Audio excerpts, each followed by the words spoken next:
जी दोस्तों, आज का डेमो हमारा गारमेंट्स, फैब्रिक्स और क्लॉथ से रिलेटेड है। और हम आज के डेमो में सीखेंगे कि हमारा सॉफ्टवेयर क्लॉथ्स पे या फैब्रिक्स पे या गारमेंट्स की शॉप पे या बिजनेस पे किस तरह वर्क करता है और कौन कौन से फीचर इसमें होते हैं जो हम यूटिलाइज कर सकते हैं। तो चले हम अपना सॉफ्टवेयर रन करते हैं। यहाँ पे हम अपना जो हमारी आईडी होगी वो पुट करेंगे, पासवर्ड जो भी होगा हमारा वो यहाँ से हम लॉग इन करते हैं। तो ये जो मेन इंटरफेस है हमारा सॉफ्टवेयर का वो लॉगिन हो चुका है। यहाँ पे कुछ चीज़ें मैं बेसिक जो हमारी है वो सरसरी तौर पे मैं डिस्कस करना चाहूँगा। यहाँ पे ये हमारे आइटम फाइल्स है, मतलब जितने भी हमारे प्रोडक्ट्स होते हैं वो हम यहाँ पे डिफाइन करते हैं। यहाँ पे हमारी कैटेगरीज होती है, जैसे कि अभी दो कैटेगरीज हमने बनाई हुई। यहाँ पे एक किड्स गारमेंट्स, दूसरा है एसेसरीज़ के लिए मज़ीद कैटेगरी भी हम यहाँ से बनाएंगे। यहाँ पे सप्लायर्स है, मतलब जिस बंदे से या जिस वेंडर से हम सप्लाई लेते हैं या हमें माल देते हैं तो उनका एक प्रोफाइल क्रिएट करते हैं, वो हम यहाँ पे करते हैं। और ये हमारी परचेज़ है, जितनी भी हम परचेजिंग करते हैं वेंडर की तरफ से या सप्लायर की तरफ से तो उसका जो इन्वेंट्री सेक्शन है वो हमारा यहाँ पे होता है। और यहाँ पे परचेज रिटर्न है, कोई चीज़ अगर डैमेज आती है या कोई ख़राब हो जाती है उसको अगर हमने वापस करना हो तो वो हम यहाँ से फिर उसका स्टॉक वापस कर सकते हैं अपने वेंडर की तरफ। और यहाँ पे फिर हम बारकोड्स बना सकते हैं, जैसे कि हमारे जो गारमेंट्स की शॉप्स होती है तो हर शॉप्स पे जो स्टॉक पड़ा होता है गारमेंट्स का तो, तो उसके ऊपर एक बारकोड पेस्ट होता है जो सेल करने में हमारी मदद करता है और हमें ढूंढने में या उसके साइज़ पहचानने में या उसके प्राइस बचाने में हमारा वो हेल्प करता है। तो वो भी हम यहाँ से सीखेंगे कि हमने बारकोड किस तरह जनरेट करने हैं। तो चले शुरू करते हैं। सबसे पहले हम कैटेगरीज बनाते हैं। अब यहाँ पे कैटेगरी हमारी बनी हुई है, दो कैटेगरीज हमारी यहाँ पे बनी है। अब मैं एक तीसरी कैटेगरी बनाता हूँ। यहाँ से किस तरह बनाऊंगा, देखें हमारे पास ये कोड दो तक गए हुए, आगे हमने मज़ीद कोड चलाना है इसको। मैं अब यहाँ पे एक कैटेगरी बनाता हूँ, लेडीज़ गारमेंट्स। ये कैटेगरी मेरी बन गई यहाँ पे। अच्छा, अब लेडीज़ कैटेगरीज में कौन कौन से जो हमारे होंगे साइजेस जो रेडीमेड आता है, ठीक है। उसमें मिसाल के तौर पर मैं बताता हूँ कि जी हमारे पास 40 साइज़ है, फिर 42 है, 44 है, 46 है, 48 है। लेट्स सपोज जितने भी आपने साइज़ मेंटेन करने हैं उसके तो वो आपने यहाँ पे लिखने हैं। अब यहाँ पे मैं लिखता हूँ जी 48 हो गया, 50 होगा, मेरे ख्याल से इतना काफ़ी है। ये मैंने सेव किया। ये वही गारमेंट्स जो मतलब रेडीमेड जो हमारे पास फ्रॉक श्राक या कोई शर्ट्स वगैरह आते हैं तो उसका जो साइज़ है वो हमने यहाँ से मेंटेन करना है। अब कुछ प्रोडक्ट ऐसे होंगे जिसके साइजेस नहीं होते तो उनको किस तरह फिर हमने मेंटेन करना है, उसके लिए भी हम एक कैटेगरी बनाते हैं। मैंने बना दिया जी यहाँ पे फैब्रिक्स, ठीक है। अब फैब्रिक्स की कोई साइज़ वगैरह नहीं होते तो हमने क्या करना है कि साइज़ में सिर्फ उसका जो है ना सिर्फ ज़ीरो लिखना है। तो मतलब हमें इसकी ज़रूरत नहीं है कैटेगरी मेंटेन करने। इसको मैंने अपडेट किया तो ये कैटेगरी हमारी बन चुकी है। अब हम जाते हैं यहाँ पे सप्लायर एक ऐड करते हैं। एक सप्लायर हमारे पास ऐड है शार्ट ट्रेडर के नाम से। एक दूसरा सप्लायर हम यहाँ पे बनाते हैं जिनसे हम सप्लाई लेंगे या हमें जो माल दे के जाता है। यहाँ पे मैं लिखता हूँ अली ट्रेडर्स। यहाँ पे ये दो चीज़ें मैंडेटरी है, बाकी नीचे जो चीज़ें हैं वो ऑप्शनल है, उसको आप स्किप भी कर सकते हैं और अगर रखना चाहें तो लिख भी सकते हैं। अब मिसाल के तौर पर क्या है कि जी कांटेक्ट पर्सन कौन है, किन से हम कांटेक्ट करेंगे, टाइप ऑफ आइटम हमें क्या दे रही, कौन कौन से आइटम हमें दे रहे हैं। फॉर एग्जांपल हम कह रहे हैं कि जी हमें एसेसरीज दे रहे हैं और एड्रेस वगैरह क्या है इसका वो भी लिख सकते हैं। टर्म्स कंडीशन क्या है, आया हमारे साथ कैश पे चलेगा या क्रेडिट पे चलेगा। फॉर एग्जांपल मैं लिखता हूँ कि जी ये कैश का सप्लायर है। तो इसी तरह फ़ोन नंबर, मोबाइल नंबर, जो भी आप यहाँ पे टर्म्स कंडीशन लिखना चाहें तो आप यहाँ पे लिख सकते हैं। मैंने अपडेट किया इसको। अब हमारा सिस्टम रेडी है इन्वेंट्री बनाने के लिए, आइटम ऐड करने के लिए। अब हम क्या करते हैं कि एक प्रोडक्ट हम ऐड करते हैं। इसमें दो चीज़ें देखने वाली होती हैं। अगर हमने साइज़ मेंटेन करना है, ठीक है, तो साइज़ के लिए फिर बेहतर ये है कि पहले से आप साइज़ डिफ़ाइन करें कि ये जो मेरी कैटेगरी है तो उसमें कौन कौन से साइज़ होंगे, कहाँ से शुरू होंगे और एंड साइज़ कौन सा होगा। तो चले हम शुरू करते हैं। एक साइज़ हम यहाँ पे दूसरा लिख देते हैं। मैं लिखता हूँ जी मेरा कोड आ गया। ठीक है। अब इसके बाद क्या करना है कि मैंने यहाँ पे कलर्स अगर हम मेंटेन करना चाहें तो कलर्स भी हम यहाँ पे डिफाइन कर सकते हैं। अगर हम नहीं करना चाहें तो बस ठीक है, वो आपकी मर्ज़ी। सिर्फ कोड लिख के आप, लेकिन मैं चाह रहा हूँ कि जी मैं कलर भी मेंटेन करना चाह रहा हूँ। तो यहाँ पे क्या करूँगी, F2 का बटन दबाऊंगा। अब देखिए जो जो कलर्स मेरे पास यहाँ पे अवेलेबल है वो सारे हमारे पास यहाँ पे शो हो गए। अब मैं कहता हूँ कि ये जो मैं प्रोडक्ट ऐड कर रहा हूँ ये रेड कलर का है। ठीक है। जो ही मैंने एंटर किया तो देखिए यहाँ पे उसका जो कोड था रेड कलर का वो भी आ गया और यहाँ पे कलर भी हमारे पास ये शो होगा कि ये हमारा प्रोडक्ट है रेड कलर का। अब मैं कहता हूँ कि जी बेबी गर्ल फैंसी फ्रॉक। ठीक है। ये मैंने यहाँ पे प्रोडक्ट का नाम लिख दिया। अब ये किस कैटेगरी का प्रोडक्ट है मैं ये बताता हूँ। यहाँ पे ये है किड्स गारमेंट्स का। ठीक है। तो ये मैंने लिख दिया किड्स गारमेंट्स। अब सप्लायर कौन है इसका, शार्ट ट्रेडर है।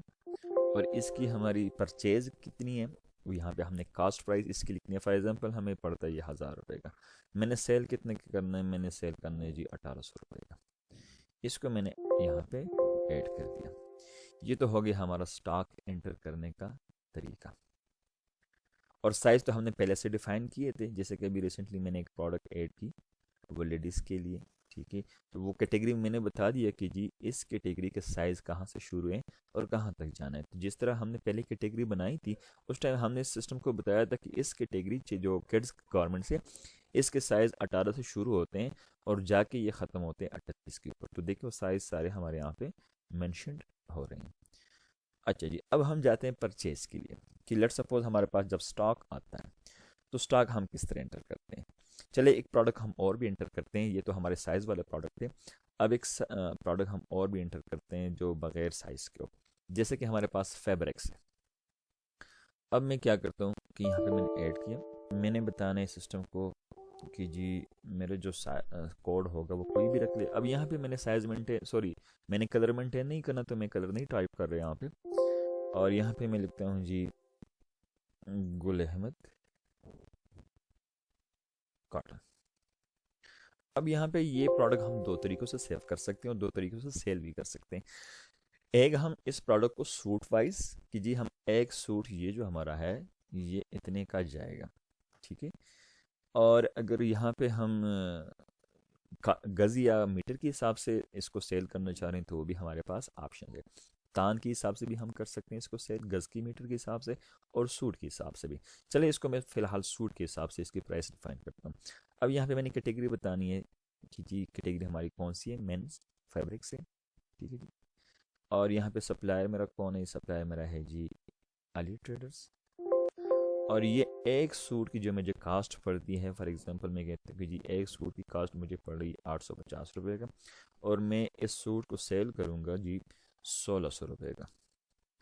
ये मैंने एंटर किया और यहाँ पे मेरा ये सेव हो चुका है।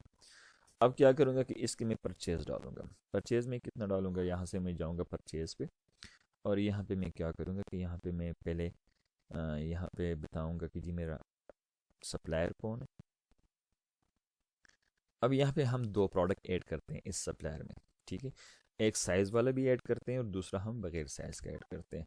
अब फॉर एग्जांपल मेरे पास है एक फ़्रॉक। ठीक है।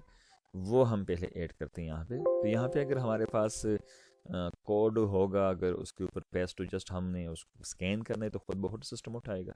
अदरवाइज़ फ़िलहाल मेरे पास स्कैनर नहीं है तो मैं मैनुअल इसको सर्च करता हूँ। फॉर एग्ज़ाम्पल मैं कहता हूँ कि जी ये मेरा बेबी गर्ल फैंसी फ्रॉक है। ठीक है। इसको मैंने सेलेक्ट किया, ये इसने उठा लिया। ठीक है। ये देखिए 2 नंबर है, मतलब कि ये रेड है और ये हमारे पास ये देखिए यहाँ पे आ गया। ठीक है। दूसरा हमारे पास जो बेबी फ्रॉक है वो है ब्लू कलर में। उसको मैं लेके आता हूँ यहाँ पे। उसका कोड मैंने डिफाइन किया था 5। मैं यूँ ही 5 करता हूँ तो देखिए यहाँ पे मेरे पास बता रहा है कि अभी जो आप फ्रॉक ऐड कर रहे हैं ये ब्लू कलर आप ऐड कर रहे हैं। ठीक है। अब मैं कहता हूँ कि जी ठीक है, ब्लू कलर में कॉस्ट मेरी इसकी 600 रुपया और ब्लू कलर में मेरे पास 18 नंबर साइज़ कितने पीस है, ये मेरे पास 2 पीस है। 20 नंबर साइज़ कौन कितने, ये मेरे पास 0 है। 22 नंबर कितने, ये मेरे पास 2 है। ये ब्लू कलर की बात हो रही है। अच्छा, मेरे पास 24 नंबर कितना है, ये मेरे पास 1 है।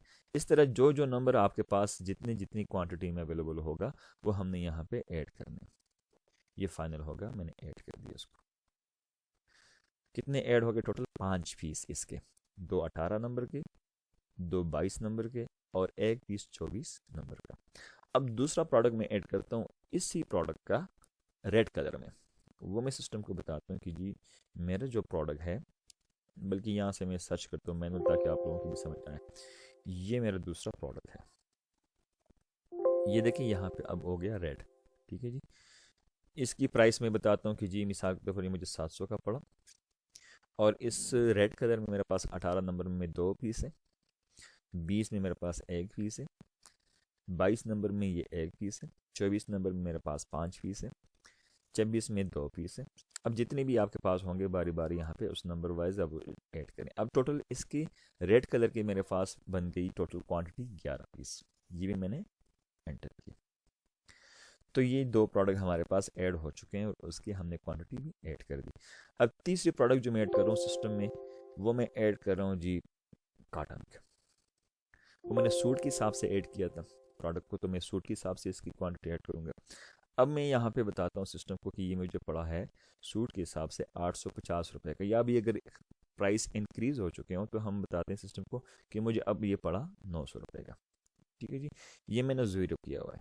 ठीक है, मैं बताता हूँ सिस्टम को कि जी क्योंकि इसमें कलर हमने मेंटेन नहीं करने, कलर कोई है नहीं, तो बस जस्ट हम यहाँ पे सिंपल उसकी क्वांटिटी लिखनी है। मेरे पास ये आ गई जी 20 सूट, एंटर किया मैंने और ये आइटम भी हमारे पास ऐड हो चुका है। देखिए इसमें हमसे सिस्टम ने रिक्वायर्ड नहीं किया कि जी ये कलर डालें या इसमें से आप साइज़ डालें, बस जस्ट हमने एक ही बताया कि जी इसके साइज़ हमने मेंटेन नहीं करना, वो 0 है ऊपर, तो बस सीधा सीधा हमने इसकी क्वांटिटी रखनी है। अब नेक्स्ट एक आइटम में ऐड करता हूँ एसेसरीज़ का। एसेसरीज़ भी हमने क्या करना है कि वो साइज़ मेंटेन नहीं करना, जैसे कि स्टड्स है। अब स्टड को मैं ऐड करता हूँ, मुझे कितने का पड़ा, मुझे पहले 150 का पड़ा था, अभी मुझे पड़ा 170 का। और मैंने कितने पीस खरीदे, ये मैंने लिए जी 50 पेयर्स, एंटर किया मैंने। तो देखिए सिस्टम बता रहे do you want to add more item, मैं कहता कि बस काफ़ी है, हमारे बिल में इतने ही आइटम थे, हम मज़ीद ऐड नहीं करें, मैंने नो किया। अब देखिए टोटल जो हमारी अमाउंट बनी यहाँ पे वो बन गई 37,200 रुपया, ये जितना स्टॉक हमने एंटर किया। तो हमारे बिल या इनवाइस के ऊपर जो अमाउंट होगी वो अमाउंट और ये अमाउंट ये मैच करनी चाहिए। अगर इसमें कोई फ़र्क आ रहा है हमारे पास यहाँ पे, तो हमने क्या करना है कि हमने पहले तो वो बिल अगर मैनुअल बना हुआ है तो पहले उसकी कैलकुलेशन करनी है। मे भी हो सकता है कि वेंडर ने मैनुअल बिल बनाया तो उसकी कैलकुलेशन में कोई डिफरेंस हो। अगर वो बिल कंप्यूटराइज्ड बना हुआ है तो फिर उसमें चांसेस बहुत कम ही होते हैं उसमें कैलकुलेशन के। तो फिर हमने क्या करना है कि अपना जो इन्वेंट्री हमने की है यहाँ पे हमने इसको बारी बारी चेक करनी है कि आया किसी प्रोडक्ट की प्राइस हमने कम ज़्यादा तो नहीं लिखी या उसकी क्वांटिटी हमने कम ज़्यादा तो नहीं लिखी। तो इन दोनों सूरतों में हमारे पास फिर यहाँ पे डिफरेंस हो सकता है। अब हम सेटिस्फाइड है कि जी हमारी जो इन्वेंट्री या स्टॉक है वो हमने ठीक तरह से एंटर किया है, हमारे पास कोई मिस्टेक या कोई गलती नहीं है। तो उसके बाद हमने क्या करना है कि हमने इस स्टॉक को पोस्ट करना है। पोस्टिंग से पहले हमने एक दफ़ा इसको टेली करने के आया हमारी जो एंट्री है वो ठीक है।